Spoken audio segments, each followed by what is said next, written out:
आज हम चर्चा करेंगे बीए पार्ट फर्स्ट के टॉपिक जैन धर्म के बारे में। ये जैन धर्म जो है बीए पार्ट फर्स्ट के फर्स्ट पेपर का एक टॉपिक है। तो 6वीं शताब्दी ईस्वी पूर्व का समय अखिल भारत में धार्मिक क्रांति का समय प्रमाणित हुआ। इस समय तक आते आते ब्राह्मण धर्म जो है वो अपनी सरलता और सहजता छोड़ चुका था और उसमें कट्टरता, पुरोहितवाद, जटिलता और व्ययशीलता जैसे दुर्गुण उत्पन्न हो गए थे। इस कारण जनता में धार्मिक असंतोष उत्पन्न होने लगा। ब्राह्मण धर्म में अब इतनी क्षमता शेष नहीं रही थी कि वो लोगों की धार्मिक आवश्यकताओं की पूर्ति कर सकता। तो लोगों का विश्वास जो है वो ब्राह्मण धर्म पर से उठने लगा और चूंकि वर्ण भेद की भावना ब्राह्मण धर्म में काफ़ी थी, धर्म पालन और धार्मिक ग्रंथों के पठन पाठन का अधिकार केवल उच्च वर्णों तक सीमित रखा गया। इस वर्ण भेद के कारण ही निम्न वर्णों में असंतोष उत्पन्न हुआ और अब एक ऐसे सार्वभौमिक धर्म की आवश्यकता थी जो सहज और सरल होने के साथ साथ सामाजिक समानता पर बल देने वाला भी हो। और इसीलिए जैन धर्म और बौद्ध धर्म दोनों के धर्मों के उदय की पृष्ठभूमि तैयार हो पाई। जैन शब्द की जो उत्पत्ति है वो जिन शब्द से हुई है, जिसका अर्थ है वह व्यक्ति जिसने अपने इंद्रियों पर नियंत्रण पा लिया हो, जिससे कि कैवल्य प्राप्ति केवल संसार त्याग आसानी से किया जा सके। वैदिक धर्म में जहाँ प्रवृत्ति और निवृत्ति में सामंजस्य बनाकर जीवन जीने की बात कही गई है, वहीं दूसरी ओर जैन धर्म में संसार त्याग पर अधिक बल दिया गया है। जैन धर्म के जो संत हैं या संस्थापक हैं उनको तीर्थंकर कहा जाता है और ये तीर्थंकर जितेंद्रिय होते हैं। जैन धर्म के अनुसार तीर्थ शब्द का अर्थ उस निमित्त से है जिसका आश्रय लेकर मनुष्य सांसारिक माया मोह से विरक्त होता है और दुखों से मुक्ति पाकर मोक्ष को प्राप्त करता है। जैन साहित्य में महावीर से पूर्व 23 तीर्थंकर हुए जो हैं ऋषभ, अजीत, संभव, अभिनंदन, सुनीत, पद्मप्रभ, सुपार्श्व, चंद्रप्रभ, सुविधि, शीशल, श्रेयांश, वासुपूज्य, विमल, अनंत, धर्म, शांति, कुंथ, अर, मतिल, मुनि, सुव्रत, नेमी, आरष्टि नेमी, पार्श्वनाथ और फिर महावीर स्वामी। तो ये जितने भी तीर्थंकर हुए उनमें मात्र पार्श्वनाथ और महावीर स्वामी के जीवन के बारे में हमको ज़्यादा जानकारी मिलती है। पार्श्वनाथ जैन धर्म के 23वें तीर्थंकर थे और जो भगवान महावीर हैं वो 24वें तीर्थंकर माने जाते हैं। तो जैन धार्मिक विचारधारा के अनुसार जैनियों के 24 तीर्थंकर मैंने आपको बताया और इसमें ऋषभ देव जो हैं इनके सबसे पहले तीर्थंकर थे। 24वें जो तीर्थंकर थे वो थे महावीर स्वामी। उनका बचपन का नाम वर्धमान था और उनका जन्म पार्श्वनाथ की मृत्यु के 250 वर्ष बाद वैशाली के निकट कुंडग्राम में 540 ईस्वी पूर्व के लगभग हुआ था। उनके पिता सिद्धार्थ नाय वंश के एक धनवान सरदार थे और उनकी माता का नाम त्रिशला था जो वैशाली के लिच्छवी वंश के प्रसिद्ध राजा चेटक की बहन थी। महावीर का विवाह यशोदा नामक स्त्री से हुआ था और प्रियदर्शना नामक उनकी पुत्री थी। उनके माता पिता की मृत्यु के उपरांत 30 वर्ष की आयु में महावीर स्वामी ने अपने परिवार को त्याग दिया और सन्यासी बन गए। 13 महीने जाड़े के मौसम में उन्होंने वस्त्र त्याग दिए, नग्न साधु बन गए और ज्ञान प्राप्ति के लिए उन्होंने कठोर तपस्या की और तपस्वी जीवन के 12 वर्ष पश्चात ज़ेब्रिका ग्राम के निकट ऋजुपालिका नदी के तट पर साल वृक्ष के नीचे महावीर को सत्य या कैवल्य का ज्ञान हुआ जिसके कारण उन्हें कैवल्यन नाम पुकारा गया। और अपनी इंद्रियों को जीतने के कारण वो जिन कहलाए और अपने पराक्रम के कारण महावीर के नाम से विख्यात हुए। 72 वर्ष की आयु में 468 ईस्वी पूर्व के निकट पावापुरी में राजा हस्तिपाल के महल में उनकी मृत्यु हुई। जैन ग्रंथों के अनुसार उस अवसर पर 2 स्थानीय राजवंशों मल्लिकों और लिच्छवियों ने दीप महोत्सव मनाया, जो बाद में भारत में दीपावली के त्योहार के रूप में स्वीकार किया गया और वो आज भी मनाया जाता है। तो उनके जैन धर्म के जो महावीर स्वामी थे, ये थी उनकी जीवनी। और इसके बाद मैं बताती हूँ आपको प्रमुख जो जैन संप्रदाय हैं वो कौन कौन से हैं। जैन धर्म मुख्यतः 2 भागों में विभाजित है। पहला दिगंबर जैन और दूसरा श्वेतांबर जैन। ये विभाजन कब और किस प्रकार से हुआ, इस बारे में निश्चित रूप से कुछ भी नहीं कहा जा सकता। इसके बाद जैन धर्म का प्रसार। महावीर स्वामी के समय में जैन धर्म कौशल, विदेह, मगध, अंग आदि राज्यों और उनके समीपवर्ती क्षेत्रों में लोकप्रिय हो गया था। जैन संघों और प्रचारकों ने उसके प्रसार में बहुत सहायता दी। क्षत्रिय शासकों और कुछ गणतंत्रीय राज्यों ने इसको संरक्षण प्रदान किया। तत्पश्चात जैन धर्म का प्रसार के मुख्य आधार जैन धर्मावलंबियों का भारत के विभिन्न प्रदेशों में जाकर बसना था। इस प्रकार जैन धर्म का प्रसार उड़ीसा, दक्षिण भारत, मथुरा, उज्जैनी, जूनागढ़ और गुजरात तक हुआ।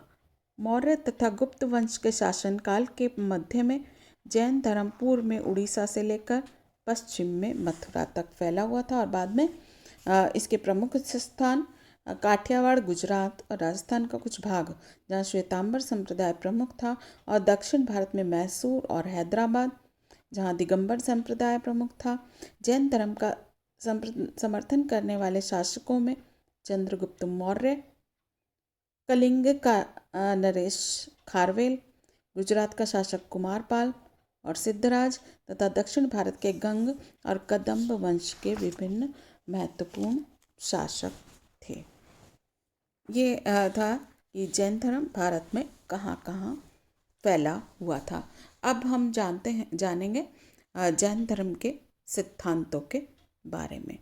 जैन धर्म एक ऐसे समय में प्रारंभ किया हुआ जबकि भारतीय नागरिक जटिल बौद्ध धर्म के बोझ से पीड़ित थे, और ये भी कहा जा सकता है कि जैन धर्म जटिल ब्राह्मण धर्म के विरुद्ध जनता को धार्मिक संतोष देने के लिए उत्पन्न हुआ था। और यही कारण है कि इस धर्म के अंतर्गत दार्शनिकों और बुद्धिजीवियों के लिए आसानी से बौद्ध गम्य दार्शनिक तत्वों का भी विवेचन किया गया था, और साधारण नागरिकों को धार्मिक संतोष देने के लिए व्यवहारिक जीवन को सदाचारमय बनाने के लिए भी कुछ नियमों का वर्णन किया गया था। तो स्पष्ट होता है कि जैन धर्म के 2 पक्ष दृष्टिगोचर होते हैं। पहला दार्शनिक या सैद्धांतिक पक्ष और दूसरा व्यवहारिक पक्ष। तो 2 भागों में हम इसको विभक्त कर सकते हैं। पहला हम पढ़ेंगे दार्शनिक और सैद्धांतिक पक्ष। इसमें जो फर्स्ट पॉइंट है वो है निवृत्ति मार्गी धर्म। जैन धर्म के अंतर्गत मानव जीवन मृत्यु के भय से आक्रांत बताया गया है।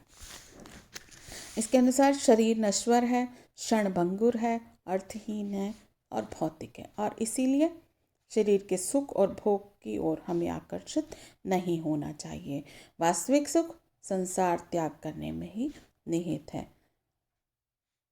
तो जैन धर्म में निवृत्ति मार्ग पर बल दिया गया है, प्रवृत्ति मार्ग पर नहीं। दूसरा इसका सिद्धांत था कर्मवाद और पुनर्जन्म। जैन धर्म के अंतर्गत ईश्वर में विश्वास प्रकट नहीं किया गया है, बल्कि मनुष्य को स्वयं अपना भाग्य विधाता माना गया है। इस धर्म के अनुसार अपने सांसारिक और धार्मिक कार्यों का जिम्मेदार मनुष्य स्वयं होता है और कर्म के कारण ही मनुष्य को सुख और दुख भोगने पड़ते हैं।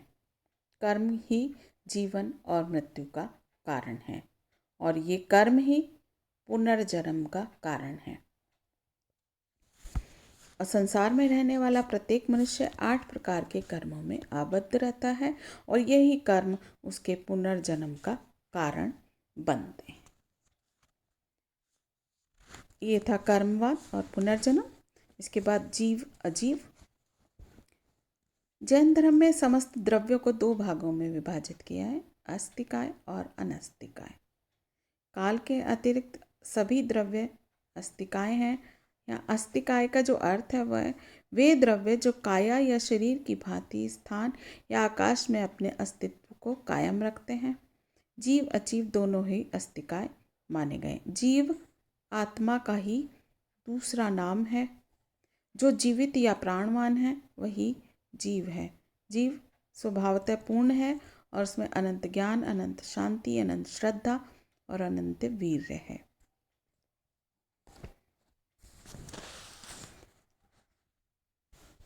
इसके विपरीत स्थावर जीव गतिहीन और शारीरिक दृष्टि से अपूर्ण होते हैं।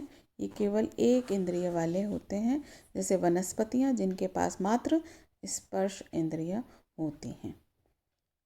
अब अजीव अजीव स्वरूप जीवन और चैतन्य से रहित होता है। यह जड़ द्रव्यों से मिलकर बना हुआ होता है। कुछ अजीव द्रव्य तो जीव के लिए शरीर का निर्माण करते हैं और कुछ बाह्य परिस्थितियों का निर्माण करते हैं। जैन धर्म में अजीव या जड़ तत्व को पुद्गल भी कहा गया। पुद्गल का अर्थ है जिसका संयोग और विभाग हो सके। इसके अनुसार देखा जाए तो जड़ द्रव्यों का संयोग भी हो सकता है और विभाग भी।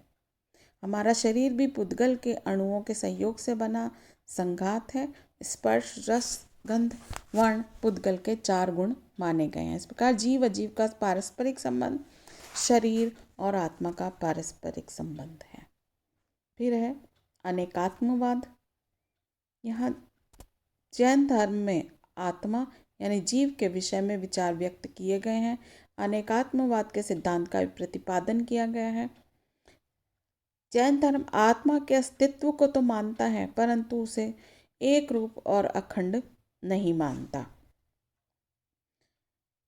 जैन धर्म में अनेक आत्माओं का अस्तित्व स्वीकार किया गया है। जहाँ हिंदू धर्म में आत्मा को अखंड और एक माना गया है, वहीं जैन धर्म में आत्मा को अनेक कहा गया है। इसके अनुसार प्रत्येक सजीव में अलग अलग आत्मा होती है।